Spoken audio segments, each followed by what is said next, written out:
Primer manifestar el nostre vot, el sentit del nostre vot, que serà favorable, molt en la línia del que s'ha comentat. Estem molt d'acord per centrar la moció. Quina és la competència municipal a nivell dels governs locals? Doncs la competència sabem que és de prevenció de la salut i en aquest cas de la protecció de la salubritat pública.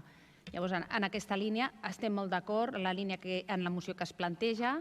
Crec que en la ment ja d'alguns municipis que han pogut fer alguna actuació pionera, altres que s'ho estan pensant, i l'únic que nosaltres vam presentar una esmena perquè en aquest moment es troba en tràmit parlamentari l'aprovació que previsiblement es farà l'any 2023 de la Llei de Protecció, Drets i Benestar dels Animals, i ens semblava que era una mica prematur que la Diputació de Barcelona treballés en una ordenança tipus i, per tant, aquesta esmena anava en el sentit d'esperar-nos a saber exactament quin serà el text definitiu que s'aprova en aquesta llei per començar a treballar en aquesta ordenança que serà tipus i que en altres casos serà d'adaptació d'algunes que ja tenen aprovades alguns ajuntaments.